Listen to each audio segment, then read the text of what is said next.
E aí pessoal, beleza? Bem-vindo ao canal Repensando, eu sou Felipe Lopes e essa é a nossa primeira aula do curso de Introdução à Filosofia. O tema do vídeo de hoje é: o que é filosofia? Primeiro, a resposta do que é filosofia não é uma resposta simples. Se você perguntar, por exemplo, para 20 filósofos diferentes o que é filosofia, provavelmente você vai ter 20 respostas totalmente diferentes. A questão sobre o que é filosofia também continua sempre em debate. A gente vai tentar entender aqui alguns elementos da filosofia que a gente observou através da sua história. Sobre o surgimento da filosofia eu não vou falar nesse vídeo, é o tema do nosso próximo vídeo do curso, tá? A primeira coisa que normalmente se fala quando tem a pergunta o que é filosofia é sobre o significado da própria palavra. A palavra filosofia vem do grego e é dividida em philo, que significa amor ou amizade. É um dos vários tipos de amor que existia no mundo grego, né? Existiam várias palavras para amor. Philo é um tipo de amor que representa mais um amor entre amigos, um amor entre irmãos, um amor fraterno, né? Também pode ser entendido como amizade. E sofia, que é conhecimento. Então, a palavra filosofia ela tem essa origem que vem de amor ou amizade ao conhecimento. Mas isso é muito pouco. Entender o significado da palavra, na verdade, não nos dá nenhuma definição do que é a tal da filosofia, só pode dar alguns indícios.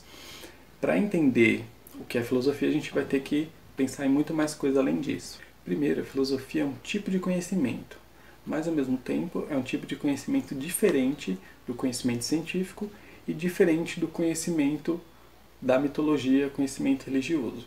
Para fazer essas diferenciações, a gente vai comparar a filosofia com esses outros modos de conhecimento. A filosofia é diferente da mitologia porque a filosofia não explica as coisas através de narrativa. Ela tenta explicar os mistérios da natureza através da razão, através do pensamento e da observação sobre aquilo que ela está querendo responder. Ou seja, a razão, o discurso, o logos, que também é uma palavra grega para discurso, é um elemento fundamental da filosofia. E a filosofia também ela surge em relação à mitologia, em contraposição à mitologia. Ou seja, a filosofia ela surge justamente para se colocar como uma alternativa diferente à explicação mitológica ou religiosa da realidade. Diante das questões que normalmente se colocam, por qual o sentido da vida, por que estamos aqui, o que está acima de nós ou abaixo de nós, etc., normalmente a mitologia ou a religião ela explica essas coisas através de símbolos e de narrativas. A filosofia ela vai tentar fazer isso a partir do discurso, a partir de argumentos, do uso da razão, sem preocupação em ter nada de estabelecido que não pode ser questionado. Tudo pode ser questionado na filosofia. Um exemplo de narrativa que explica um acontecimento da natureza, por exemplo, é a história do rapto de Perséfone, que explica o surgimento das estações do ano. Inclusive, se você não conhece essa história, eu indico, eu acho que você tem que ler porque é uma história muito interessante. Um outro exemplo também de narrativa que explica algo sobre o nosso universo, sobre o nosso mundo, é como surgiu o homem e a mulher na narrativa de Adão e Eva. Ou seja, novamente a gente tem uma história que explica como surgiu alguma coisa. E a gente vai ver que em todas as culturas existem explicações desse tipo, através de histórias, através de narrativas sobre questões fundamentais do ser humano, como o ser humano apareceu na Terra, por que chove e etc. Nesse sentido, todos os povos fazem as perguntas filosóficas, mas nem todos os povos responderam as perguntas de uma maneira filosófica. Isso aconteceu apenas inicialmente lá na Grécia e não significa que lá também não tivesse a resposta mitológica.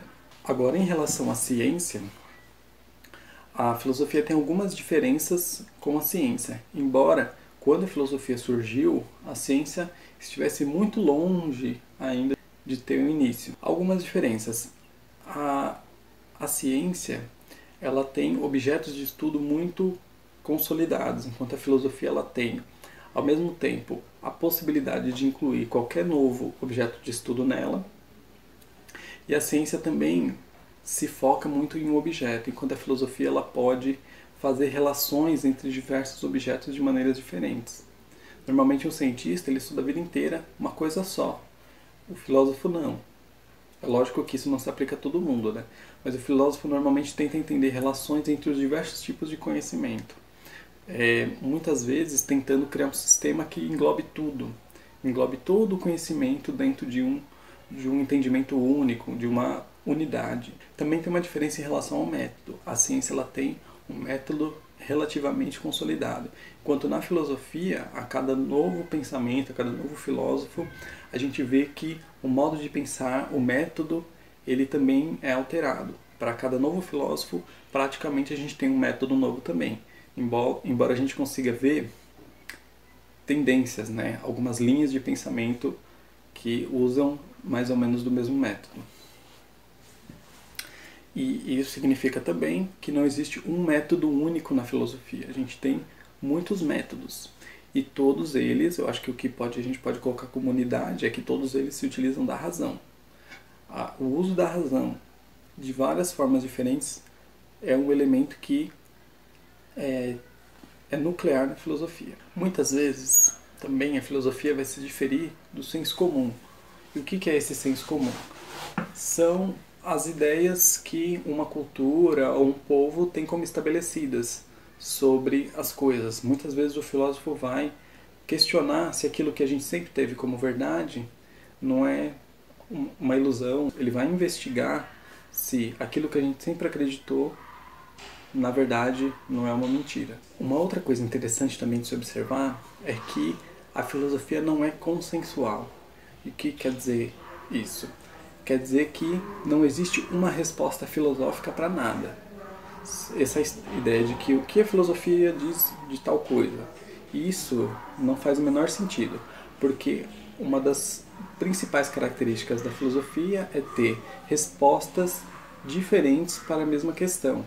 A gente tem muitos tipos de pensamento diferentes dentro da filosofia e muitas respostas diferentes para a mesma coisa. E, na maioria das vezes, a gente não pode dizer que uma é melhor do que a outra. A gente normalmente tenta entender cada resposta em si mesma e aí a gente vai utilizar ou ver qual que a gente acha mais coerente, etc. Mas não existe resposta única para nada. Inclusive, essa é uma das maiores riquezas, né? A multiplicidade de pensamento dentro da filosofia. E isso pode ser um pouco incômodo para alguém que gosta de se apegar a algumas ideias. Se você, por exemplo, é uma pessoa que se apega muito às ideias que você tem, aquilo que você acha verdadeiro, talvez a filosofia pode te incomodar um pouco, porque ela justamente vai questionar toda e qualquer coisa que pode ser questionada. Ela vai poder dar respostas diferentes para tudo que você imaginar. Ou seja, todos os elementos, todos os conhecimentos vão estar subordinados a um exame da razão. Mas, ao mesmo tempo, isso não significa que é cada um com a sua opinião, esse relativismo barato. Não, cada um tem sua opinião e já era. Não, na filosofia a gente tem que argumentar, a gente tem que defender, a gente tem que sustentar nossas opiniões com argumentos, com fatos, com observações, com raciocínios lógicos. Então, não é simplesmente achar que qualquer um pode dizer o que quiser e pronto, e a opinião tem que ser respeitada. Não, a gente tem que ter opiniões bem fundamentadas que passem pelo crivo da razão, como diria Kant. A gente tem que ter afirmações que sejam bem estruturadas e que façam sentido, e teorias que tenham uma conexão lógica entre as coisas. Aí você me pergunta, filosofia serve para quê? E nesse momento, daria para responder de várias formas, mas uma questão interessante a se pensar é por que toda área de conhecimento tem que estar a serviço de alguma coisa fora dela mesma? Por que a filosofia não pode servir apenas para filosofar? Por que ela tem que estar a serviço de algo? Uma coisa interessante é, a filosofia ela não está a serviço de nenhuma utilidade prática imediata. E também, muito provavelmente, não vai servir para ganhar dinheiro. A filosofia não é o conhecimento que se preocupa com a sua aplicação imediata. Embora muitas vezes isso possa acontecer. Sabemos que sem a filosofia, o que a gente tem hoje enquanto ciência não existiria. Alguns conhecimentos matemáticos, conhecimentos técnicos e muito do que a gente conhece de política também não existiria sem a filosofia. Coloca essa tal utilidade de tudo em questão. Fato é, a filosofia ajuda a pensar. E pensar de um jeito sistemático e bem argumentado. Isso incomoda muita gente, inclusive alguns grupos políticos. E também vale ressaltar que a gente tem que aprender a diferenciar um verdadeiro filósofo de um charlatão, como, por exemplo, o Olavo de Carvalho. Agora, se vocês quiserem definições, eu vou colocar duas definições aqui bem curtas. A primeira é do filósofo chamado Gilles Deleuze, e diz assim: a filosofia é a arte de formar, de inventar, de fabricar conceitos.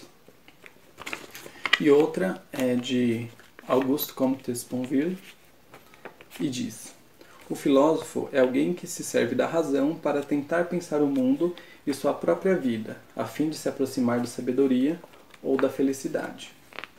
Outra coisa interessante a se pensar é que a filosofia trabalha invariavelmente com textos. Todos os conceitos estão nos textos filosóficos, ou seja, nos livros, nos ensaios, nos artigos e etc.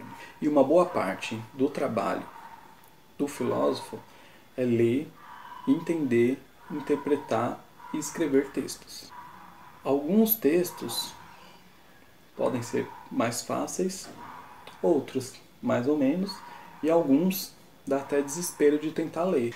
E não significa que quem escreve mais difícil é melhor ou mais rico de pensamento do que quem escreve fácil.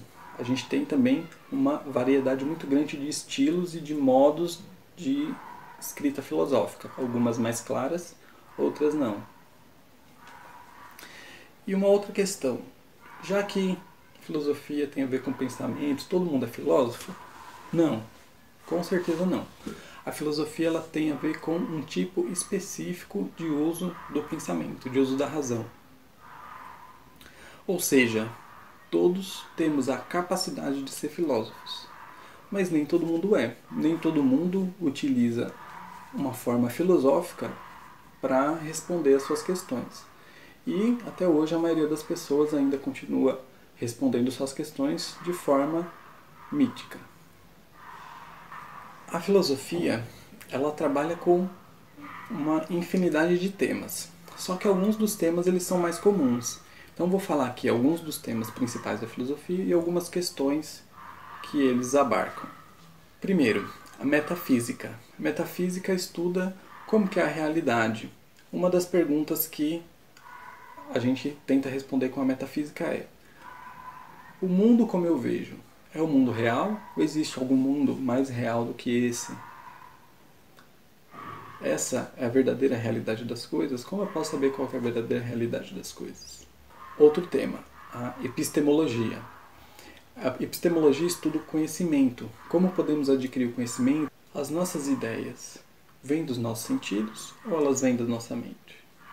A estética é uma outra área e estuda a sensação, a percepção, a obra de arte e a beleza. E algumas perguntas dentro da estética é: o que é beleza? Como eu posso saber se algo é belo ou não? Ou se é belo só para mim, ou se é belo para todo mundo? De onde vêm as nossas sensações? Como que a gente pode definir o que é e o que não é uma obra de arte? Outra área importantíssima é a ética. A ética estuda a ação humana, a vida humana o que é bom, o que não é bom, o que é certo e o que é errado. E algumas questões como a gente pode saber o que é certo e o que é errado de se fazer em alguma situação? Como eu posso saber o que eu devo buscar para ter uma vida boa? A lógica é uma área interessante, inclusive é muito próxima da matemática. E se vocês forem acompanhar o curso, vocês vão ver que muitos dos filósofos também eram matemáticos, como o Tales de Mileto, o Pitágoras, o Descartes, o Leibniz e etc. A lógica, ela estuda como funciona o nosso raciocínio, como que a gente pode definir e perceber quais são os tipos de raciocínio que são válidos, de onde vem essa nossa capacidade de raciocinar. A política é uma área também muito importante, estuda as relações humanas em conjunto. E aí alguma das perguntas como que a gente pode saber se um Estado é legítimo? Qual que é a melhor forma de organização social? Quais são os mecanismos de controle social? Tem também a psicologia, que se tornou uma área independente, mas antes da psicologia ter se tornado uma área da ciência, esses temas eram estudados pela filosofia. Tem a teologia, que hoje também já não se fala muito na filosofia, que é o estudo de Deus. Se Deus existe, é possível provar a existência de Deus. Hoje em dia isso não é muito comum na filosofia, mas até, sei lá, século XVIII, mais ou menos, era muito comum. Inclusive, dentro da filosofia a gente tem muitas teorias, muitas provas da existência de Deus. Temos a filosofia da natureza, que tenta entender como que é a natureza, quais são as leis que regulam a natureza. Inclusive, essa foi uma das áreas que mais deu subsídio para criação e estabelecimento da ciência. A gente também tem a filosofia da ciência, que estuda o método científico e algumas das questões qual que é o fundamento do método científico? Ou o método científico ele é influenciado por valores sociais, por questões políticas, etc. Temos também a filosofia da linguagem, que tenta entender o funcionamento desse importante artefato humano. E uma das perguntas qual é a relação entre a linguagem e o mundo real? Como que a gente pode representar o mundo real na linguagem se essas coisas são coisas diferentes?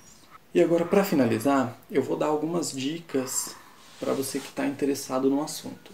Primeiro, é um livro, um romance de um escritor chamado Jostein Gaarden, que se chama O Mundo de Sofia. É uma história de uma menina, uma adolescente, que vai conhecer uma pessoa meio misteriosa e começar a aprender filosofia com ela. O romance é bem interessante, tem um enredo muito legal e ao mesmo tempo a personagem, à medida que ela vai aprendendo filosofia, ela vai começar a usar algumas coisas para entender o que está acontecendo com ela. E eu não vou falar, obviamente, porque vocês vão ter que ler. Agora, para quem gosta de alguma coisa mais pesada, tem o livro do Deleuze, que se chama O que é Filosofia, que é bem interessante.